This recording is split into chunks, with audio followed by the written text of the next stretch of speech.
Good morning once again, my brothers and sisters in Jesus Christ. What a great honor it is to be with you to study God's Word again this morning. Today we find ourselves once again in Hebrews chapter 11.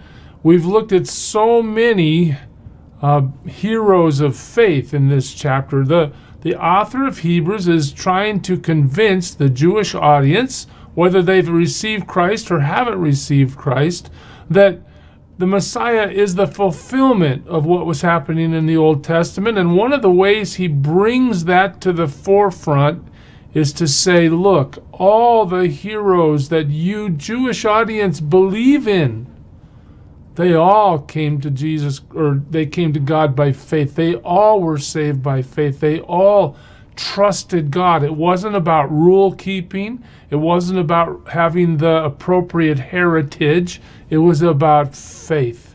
So through this chapter, we've seen amazing things happen. We saw faith that Abel had, faith that Enoch had, faith that Noah had, faith that Abraham, Isaac, Jacob. We saw God moving through these people because they simply said, Lord, I believe. Now today, we look at what God has to say to us in Hebrews 11 about Moses. Look how this starts. It's very, very interesting. By faith, again, what are we being told to emphasize here? The faith of Abraham. I'm sorry, did I say Abraham? The faith of Moses. He believed. Okay, when he was born, he was hidden for 3 months by his parents because they saw that the child was beautiful and they were not afraid of the king's edict. Now, we have to just pause here for a moment and just think about what this is saying. The Pharaoh, the king of Egypt at the time, had said, look, we need to kill all the male babies born to the Hebrew women. So when those babies are born, kill them. That was the instruction. So imagine the stress in Moses' mother's life when she realizes she's pregnant. Imagine what happens when she delivers a boy. She is assumed to follow the leadership of Pharaoh and obey the order and kill her son. Well, of course, she doesn't do that. She is not afraid of what the king has said. She's not going to let fear rule her. She's going to let God's righteousness rule her life. She hides the baby until the baby gets big enough that he can't be hidden anymore. He's making too much noise. What happens then? Well, she does something that's just phenomenal. In fact, probably the best way to get you there is just to take you to Exodus chapter 2 and tell you the story in case you're not familiar with it. This is a fascinating story. The woman conceived, that's Moses' mother, and bore a son.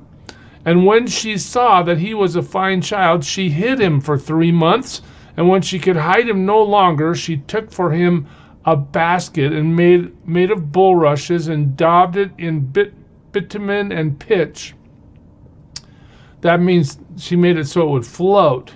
And she put the child in it and placed it among the reeds by the riverbank.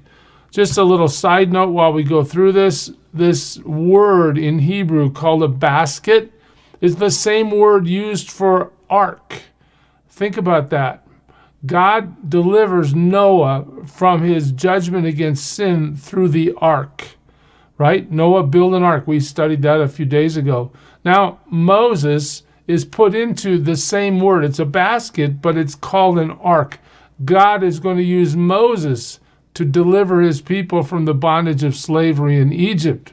All right, so Moses' mother has the faith in God to say, God, this boy's in your hands. I'm going to put him in this basket. I'm going to take him down to the river. I'm going to let him go. God, it's up to you. What do you want to have happen? If hostile people find that basket first, what are they going to do? They're going to kill my son. If I keep my son, what's going to happen? They're going to find him and kill him. So God, I put him into your hands. I give him to you. Talk about an act of faith. Mothers, could you imagine handing your baby over to basically God by putting him in a basket, not understanding exactly what's going to happen to him? But if you don't hide him in some way, you know he's going to be killed. So you make that tough choice. That was what Moses' mother had to go through as a child of God, to believe and to have faith that God could do it. Look how the story unfolds. And his sister stood at a distance to know what would be done to him. So Miriam, the sister of Moses, was sent to monitor the basket from afar, just to look at it.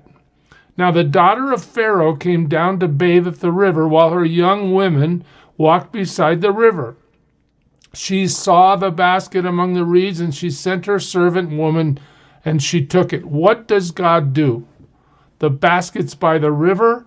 Pharaoh's daughter is timed perfectly. Of course, Pharaoh's daughter doesn't know she's being motivated by God's plan, but she rolls out to have her daily bath, or however often she took a bath, and she sees Moses in the basket. Moses is introduced to royalty as an infant, okay? When she opened it, she looks in the basket, she saw the child, and behold, the baby was crying. She took pity on him. There's the line. She took pity on him and said, this is one of the Hebrews' children. So now Pharaoh's daughter has to decide, am I going to kill him? That's what my father has instructed me to do. But look how cute he is, and he's crying, and she has pity in her heart for him. God induces her emotion to preserve the child, not kill the child. She recognizes that it's a Hebrew child. She knows the edict has been issued to kill him, but she refuses to do so. And when she says, well, this is interesting. Miriam, who's been hiding at a distance in the reeds, steps into the picture right here. Then his sister said to Pharaoh's daughter, shall I go and call you a nurse from the Hebrew women to nurse the child for you? Hey, you recognize he's a Hebrew baby and you've decided to keep him? There's his sister standing there saying, do you want me to find a Hebrew woman to nurse him in his infancy? Well, we won't go on in Exodus 2 this morning, but guess who she finds to nurse the baby? His mother.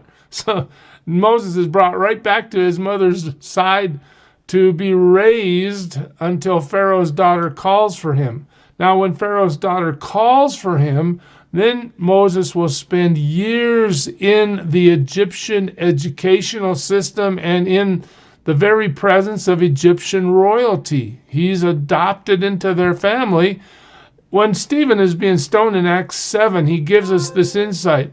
Moses was instructed in all the wisdom of the Egyptians, and he was mighty in words and deeds. So just understand that God not only allows Moses to be found, but found to be trained in the best education available in the world at the time. He's mighty in his words. He's mighty in his deeds. Now, let me ask you a quick question. If you were in a very powerful family, you had access to everything and anything you wanted. You had all the money you could ever spend. You had women, and you could do whatever you wanted. You just had no limitation on the power that was available to you. You were a ruler. You were upper class, right? Aristocratic class up there. Would you like that? Would that be kind of nice? You could just go to the pool every day and live your life for yourself and enjoy life in anything you wanted to do. Anything. Well, that's where Moses was. He was in that position. And look what the text now tells us, back to Hebrews 11. By faith, again, there it is, faith, Moses, when he was grown up, he refused to be called the son of Pharaoh's daughter. Okay, so Pharaoh's daughter raised him, but he said, no, you're not my mom. You're not my mom. I don't belong here. Instead, what? He choosing rather to be mistreated with the people of God than to enjoy the fleeting pleasure of sin. So, hey, you want me to be Egyptian royalty? No. You want me to say that you're my mom and you raised me? No. I'd rather be mistreated. Go ahead. Hurt me, curse me, do whatever you want to do to punish me, but I will not be subject to all this privilege that you want to bestow on me instead? Because I know God lives, because I know these are his people. You're disobedient to God, but the Hebrew people, they're following him. Because I know that. Go ahead, do whatever you want to me. I mean, if you read the story of Moses, it gets even more intricate than this. He ends up defending Israelis by killing an Egyptian that was harassing them. He ends up going 40 years into the desert to run for his very life. I mean, this man was a man who believed, and he believed enough to take action, and he would rather be mistreated than be identified with the elite and experience all those pleasures. Notice the text tells us those are fleeting pleasures. Nothing about those pleasures matters long term. But serving God matters for eternity, right? As we go forward in the passage, by faith he left Egypt. Okay, there it is. He ran for his life after killing that Egyptian, not being afraid of the anger of the king, for he endured as seeing him who is invisible. Now, there you go. I don't have fear of the king. Why not? Now, if anybody should fear the king, it should be Moses, because he's been right up against the power base of Egypt his whole life. He knows what happens to disobedience. He knows how the Pharaoh has no mercy. He knows. And yet, he's not afraid. Why? Because he knows there's something bigger than Pharaoh, and that's God himself. He endured as seeing him who is invisible. This is faith. I don't see God. I might not even feel God, but I know God's promise is true. I know God is real, and I believe. I will monitor, or I should say manage my life to conform to what God wants, regardless of suffering, regardless of reputation, regardless of what happens to me personally. I will obey God. This is the faith of Moses. What a great example for all of us. Look at this. By faith, he did what? He kept the Passover and sprinkled the blood. Now, this is another story. You remember the story of Passover, I hope. God has been sending plagues to the people of Egypt because Pharaoh refuses to let the people of God go. And the last and final plague is, hey, I'm going to kill the firstborn in Egypt. That's the plague that God announces through Moses to Pharaoh. And what happens from that? Well, Moses is instructed, look, have every household take a lamb. Sacrifice that lamb. Put the blood of the lamb across the doorpost. And when the blood of the lamb covers the doorpost, when I send the angel of death upon Egypt to annihilate the firstborn as my last act of judgment against Pharaoh for not letting my people go, your firstborn won't be killed if they are covered by the blood of the lamb. What a picture of the cross. What a picture of the salvation God will eventually bring through Jesus Christ. But we see here, by faith, Moses is saying, look, I believe you, God. I'm going to tell all the people, kill the lamb, sprinkle the blood on the doorpost, so that the destroyer of the firstborn might not touch them. God, when you tell me it's coming, I believe it's coming. When you tell me you're going to kill the firstborn, I believe, and we will take the action you call us to take in order to live our lives obediently before you. So powerful is this man's faith. By faith, here's another example of faith exercised in Moses' life.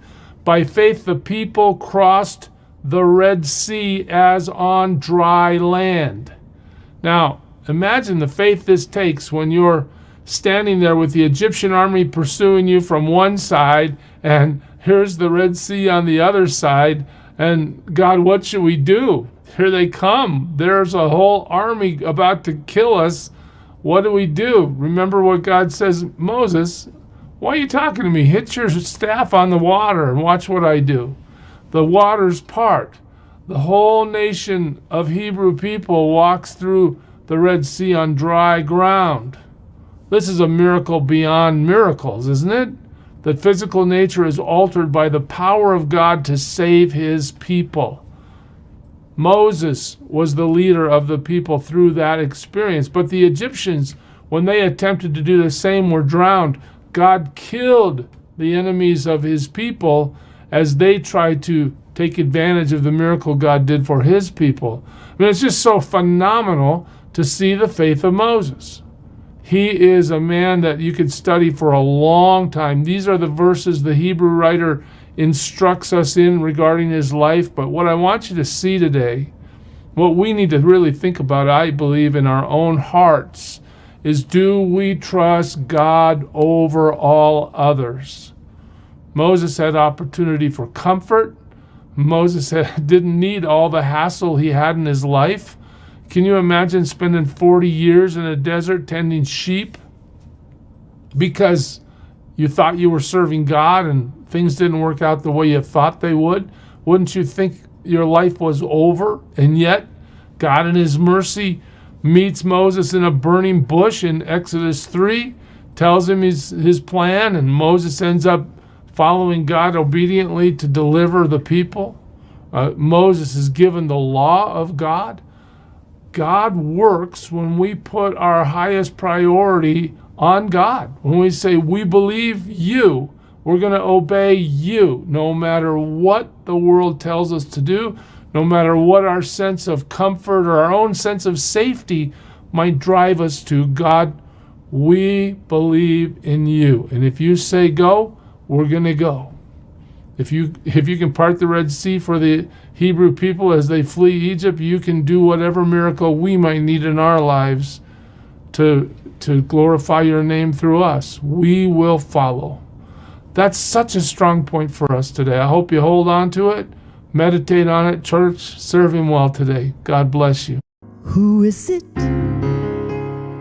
who for sinners shed his blood, and now for cleansing all can plunge beneath that flood? It's Jesus. But do you know who he is?